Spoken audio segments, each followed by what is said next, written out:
Donc, nous allons commencer par entendre Gabriel Marceau, que je remercie beaucoup d'avoir accepté de venir. Je suis un de ses lecteurs, mais nous sommes nombreux à être les lecteurs de Gabriel Marceau, qui connaît à la fois, ce système de l'intérieur et du point de vue universitaire, puisqu'elle est professeure associée à la faculté de droit de l'Université de Genève, et aussi à cette belle institution qui est l'Institut universitaire des hautes études internationales et du développement, et où elle enseigne le droit de l'OMC. Et par ailleurs, elle a été, et elle est toujours, je crois, impliquée dans le fonctionnement même de l'Organisation mondiale du commerce, puisque vous avez été conseiller à la division des affaires juridiques de l'OMC, où vous travaillez depuis septembre 1994. Gabriel Marceau a publié de nombreux ouvrages, très souvent à la fois en anglais et en français. Donc vous avez continué à sacrifier à cet idiome local auquel nous demeurons attachés. Donc sa bibliographie, on la mettra en ligne sur le site du collège. Je ne veux pas en faire toute la liste ici, elle est abondante. Je vous passe la parole donc pour un quart d'heure, 20 minutes, si ça vous convient. Merci infiniment.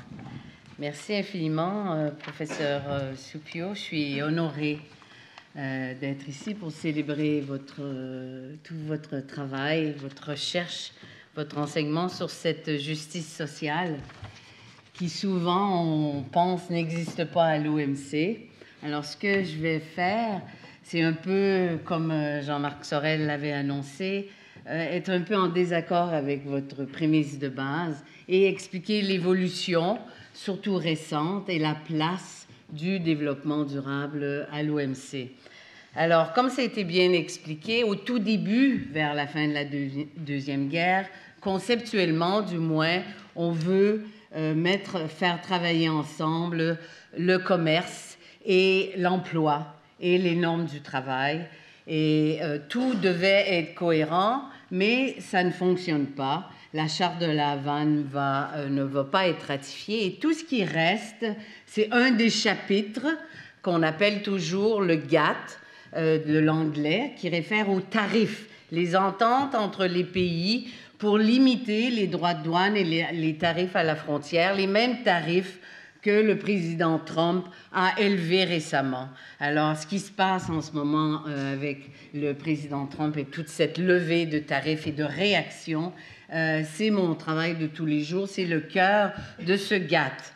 Et alors que dans la charte de La Havane, on référait au travail, etc., ce n'est pas le cas dans le chapitre du GATT, puisque ce n'était qu'un chapitre, et jusqu'à l'entrée de l'OMC, il n'y aura que le GATT. Il faut aussi comprendre que la règle de base du GATT, elle était simple, elle voulait s'occuper de la discrimination ou interdire la discrimination entre marchandises. Et pour faire un exemple très simple, si je dis que ça, ce sont deux produits, un qui est fait chez moi et celui-ci qui est importé, la règle, c'était que deux marchandises similaires doivent être traitées, réglementées, taxées de façon similaire. Si je vous pose la question, est-ce que ces deux marchandises sont similaires? Vous allez probablement dire oui en apparence. Mais si je vous dis celui-là, il est fait par des enfants de 6 ans non payés, vous allez dire wow, ça dépend peut-être. Si celui-là est fait contre les droits de l'homme, en violation de l'environnement, ces débats deviennent compliqués. Et ça, sur le plan technique, ça s'appelle la façon dont les marchandises sont produites. En anglais, le PPM, le Process and Production Method, ce qui a toujours été interdit sous le GATT jusqu'à l'OMC, c'est-à-dire de traiter différemment des marchandises sur la base de la façon dont ils sont faits. Et la logique, c'est que les règles ont été fondées après la guerre et on ne voulait pas d'abus. Je ne traiterai pas ce verre de la même façon que celui-ci parce que je n'aime pas les chefs politiques, parce que je n'aime pas la façon dont on se brosse les dents là-bas. Vous allez dire, oui, mais ça n'a pas de rapport, peut-être. Mais la logique de base du GATT jusqu'en 1995, c'était que deux marchandises en apparence similaires doivent être traitées de façon similaire et aucune exception n'était possible. Alors, mon collègue ici sur le panel va parler de ce changement. Moi, dans les quelques 10-15 minutes qui me restent, je vais identifier une série de changements qui ont eu lieu avec l'entrée en vigueur de l'OMC. Le GATT existe toujours, mais n'est qu'une composante de l'OMC. Premier grand changement, dans le préambule de l'OMC, on dit qu'un de ses buts, c'est le respect du développement durable. Et à l'OMC, on met en place une cour d'appel obligatoire que les Américains veulent faire sauter de ces temps-ci, mais une cour obligatoire qui va beaucoup invoquer ce développement durable pour faire des changements drastiques dans toute l'approche. Première des choses,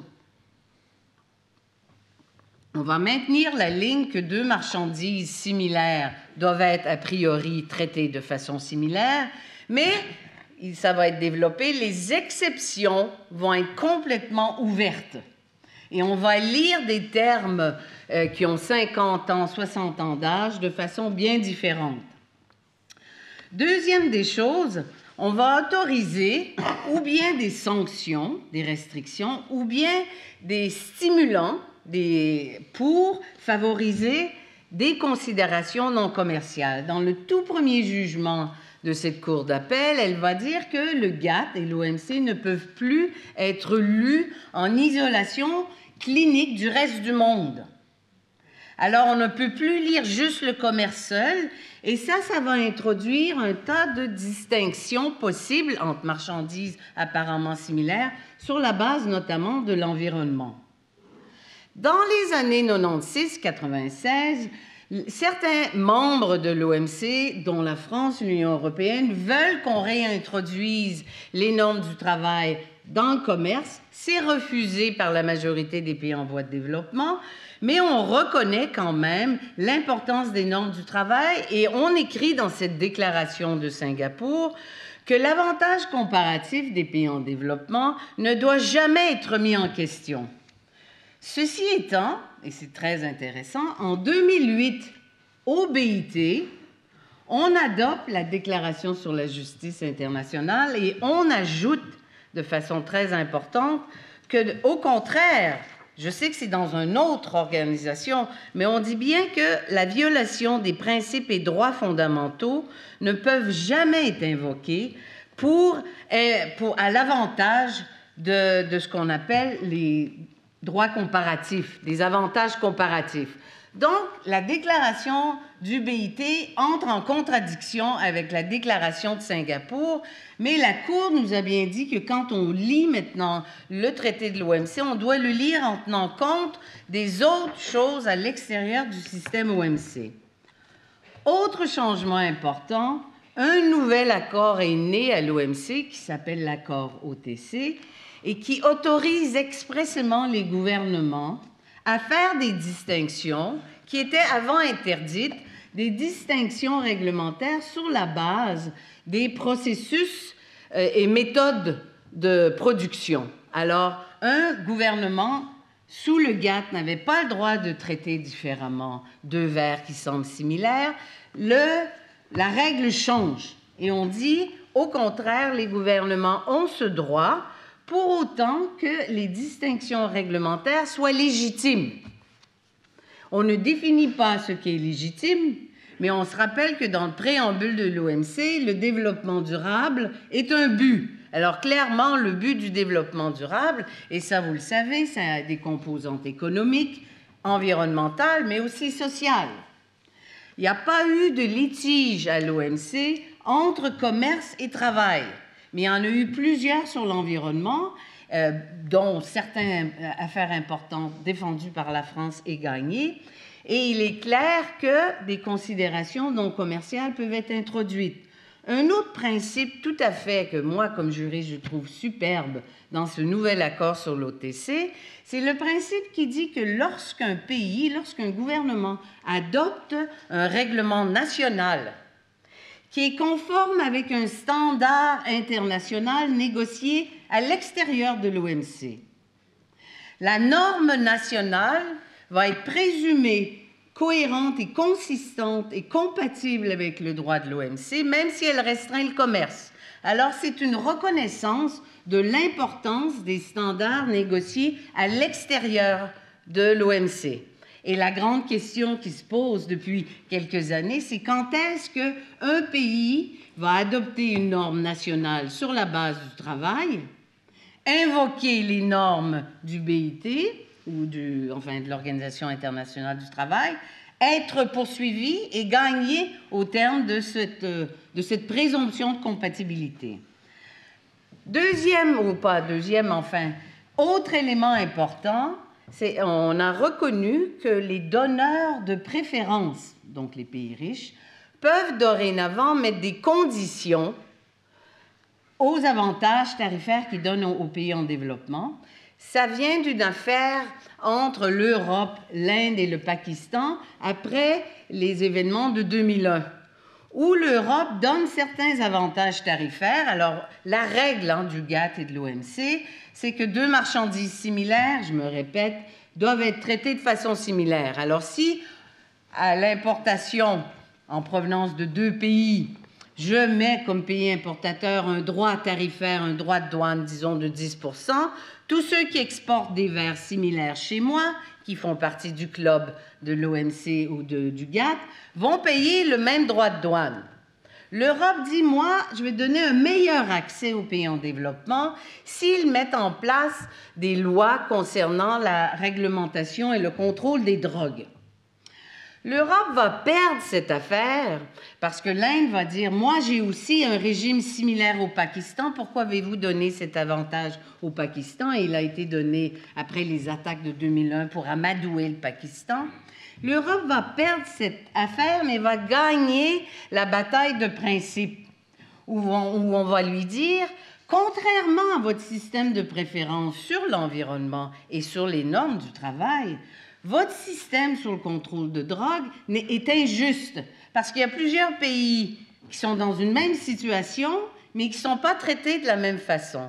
La conclusion de cette affaire, c'est qu'un pays donateur d'avantages pour stimuler comme incitatif, stimuler, disons, le respect de normes non commerciales, un pays peut mettre des conditions en disant « je te donne un meilleur accès », et pour autant que les pays en situation similaire soient traités de façon similaire, ces avantages sont compatibles. Et après ça, la communauté européenne a modifié tout son système d'aide et donne un meilleur accès à son marché aux pays qui ratifient les droits fondamentaux du BIT, les droits de l'homme, etc. Ça a rendu beaucoup de pays en développement un peu furieux, que le donneur de préférence puisse choisir, mais ça a rapproché cette cohérence. Deux autres points, parce que je veux laisser plus de temps à la discussion, ce qui est permis et qui se trouve souvent, par exemple, en matière de services. Là, j'ai parlé des règles sur les marchandises, les plus vieilles, mais maintenant, il y a des règles sur les services, les banques, les assurances, les écoles, qui sont ouvertes aux étrangers. Ça aussi, c'est du commerce international. Les Européens ont mis dans leur liste, qu'on appelle leurs engagements spécifiques, l'obligation que les entreprises étrangères respectent le salaire minimum européen. Bon, ce que ça veut dire, c'est peut-être pas clair, mais du moins, ça n'a jamais été contesté, et la logique demeure que, pour autant que ce traitement est fait pour le développement durable et que tout le monde sera traité de la même façon, ce serait valide. Un dernier commentaire sur les accords régionaux. Les règles du GATT et maintenant de l'OMC ont toujours permis à un sous-groupe de pays de se traiter encore mieux. L'Europe est un exemple, l'ALENA, le Mercosur. Alors ça, c'est permis alors que la règle de base est la non-discrimination. La discrimination entre pays voisins ou amis est possible à certaines conditions, notamment que l'essence du commerce entre eux soit bien couvert. La logique, c'est qu'ils vont s'enrichir et étant tous plus riches, ils pourront acheter plus de l'extérieur. Dans les accords régionaux, il y a maintenant énormément de références aux standards du travail. Similaire un peu aux avantages préférentiels dont je viens de parler, avantages préférentiels qui, si vous suivez la presse un peu, peuvent être retirés. Alors, les Américains ont retiré les avantages qu'ils avaient donnés au Bangladesh quand il y a eu l'écroulement et que 2000 employés sont décédés. L'Europe a fait récemment la même chose avec le Myanmar. Et dans les accords régionaux, maintenant, on prévoit le tout. Pour terminer, et qui suis-je pour faire des suggestions? Je suis fonctionnaire, mais c'est peut-être mon chapeau un peu universitaire. Le problème, à mon humble avis, ce ne sont pas les règles comme telles, ni le droit, malgré que cette cohérence et cette union entre commerce, parce que le commerce, c'est bon si ça donne des emplois et si les normes minimales sont respectées. Cette cohérence, elle peut être améliorée. Elle existe un peu par les exceptions à l'OMC, par certains principes. Le problème, c'est plutôt la distribution. J'ai rien inventé. Le commerce enrichit les pays, il n'y a aucun doute sur ça. On peut vous mettre des montagnes de statistiques. Il y a 27 fois plus de commerce sur la planète aujourd'hui qu'en 47-48, quand le GATT a commencé. La difficulté, c'est comme je dis à mes étudiants un peu naïvement, avec le commerce, on fait beaucoup d'argent, on ramasse beaucoup de droits de douane et autres, mais que font les gouvernements avec cet argent? Est-ce qu'ils construisent des hôpitaux et des écoles ou est-ce qu'ils achètent des bijoux à l'épouse du président? Bon, c'est trop facile, mais je fais ça pour un peu forcer la réflexion. Et ce qui se passe, c'est que sur la planète, en ce moment, il n'y a pas d'organisation qui est responsable de savoir ce que les gouvernements font en termes de fiscalité et de taxation et comment ils distribuent les bénéfices du commerce. Certains disent que dans le mécanisme de transparence de l'OMC, ça pourrait être un bon forum. Je ne sais pas. Mais ce qui est sûr, c'est qu'il n'y a pas de forum international qui gère la fiscalité. Alors, ça a des incidences sur ce qu'on lit. Google qui va s'installer en Irlande parce qu'il y a moins de taxes, ça en est une. C'est déjà un problème énorme à l'intérieur de l'Europe, harmonisé. Mais sur le plan mondial, à mon avis, c'est là une des grosses raisons de la difficulté, c'est la distribution équitable des bénéfices du commerce, en plus évidemment d'un effort amélioré nécessaire, plus dynamique, commerce et travail. Merci beaucoup. Merci.